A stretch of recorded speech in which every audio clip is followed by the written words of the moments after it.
Welcome to dictation zone. Dictation start होगी 5 second बाद।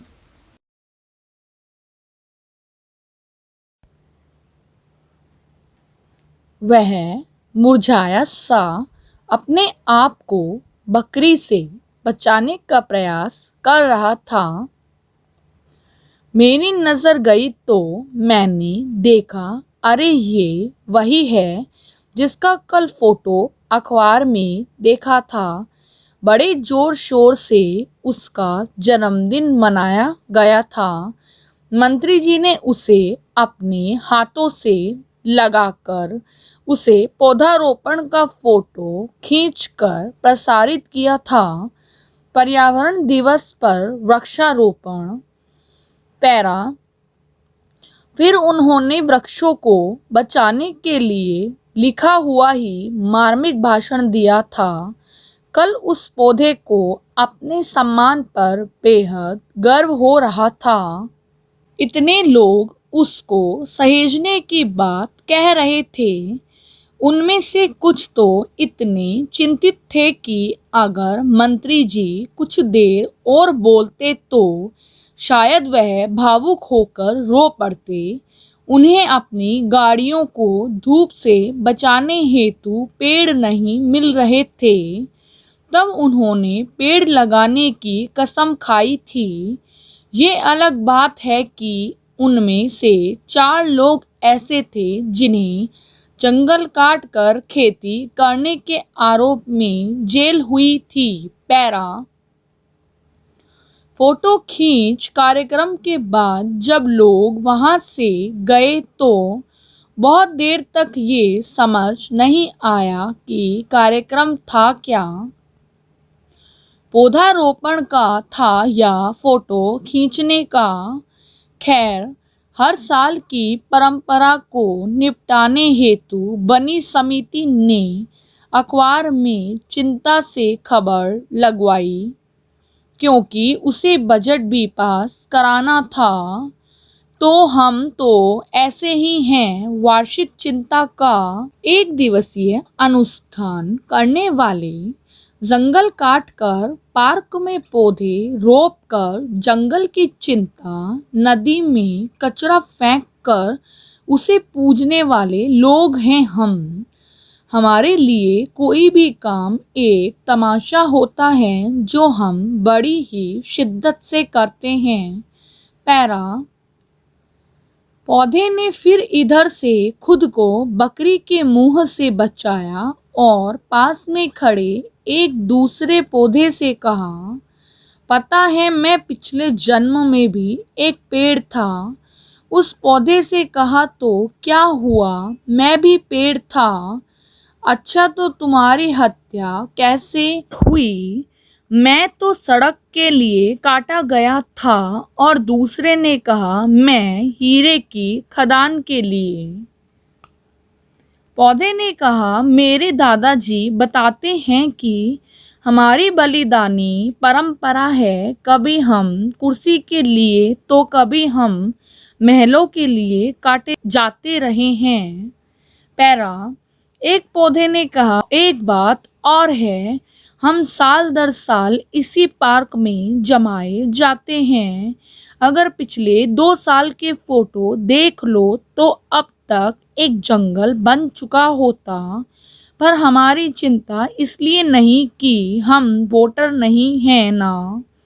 एक पौधे ने कहा, भाई तूने हमारे पुरखों की किताब पढ़ी है, पौधे की आत्मकथा।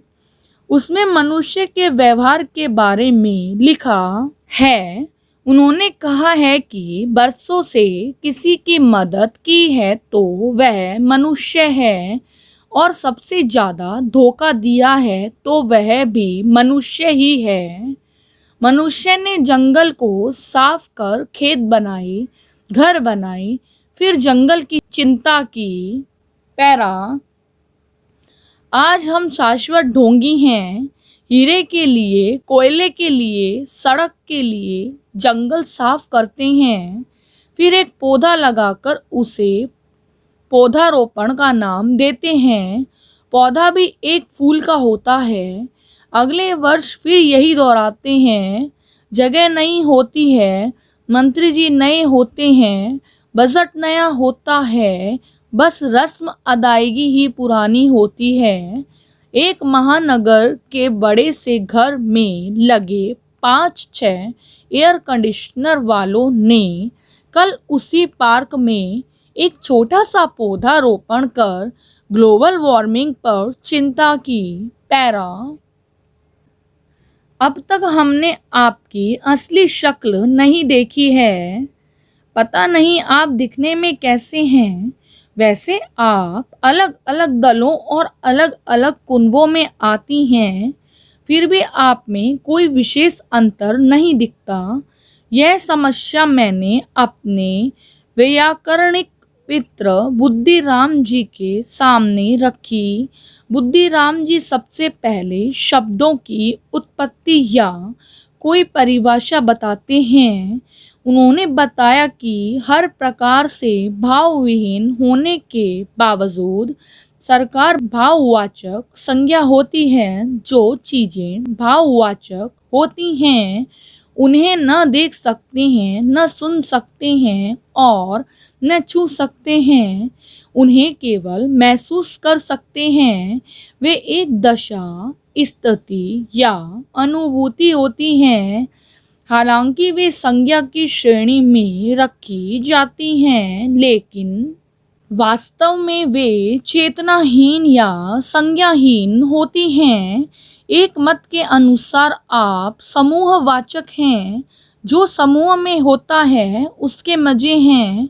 समूह को देशी भाषा में झुंड भी कहते हैं। पैरा। तो क्या मैं मान लूं कि आप भाव रहित भाववाचक हैं? यह तो सच है कि हम आपको न देख सकते हैं और न सुन सकते हैं। हम सुन भी लें तो आप हमें कतई नहीं सुन सकती। रह गई आपको छूने की बात, वह तो असंभव है।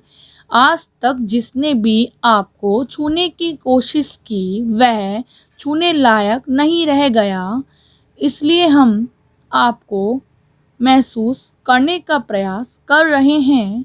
आप हैं तो जरूर कहीं सुना भी है कि देश में सरकार है, कानून का राज्य है, कानून ही कानून फैला है। कई बार हमें कानून की गिरफ्त में डालकर समझाया जाता है कि सरकार है।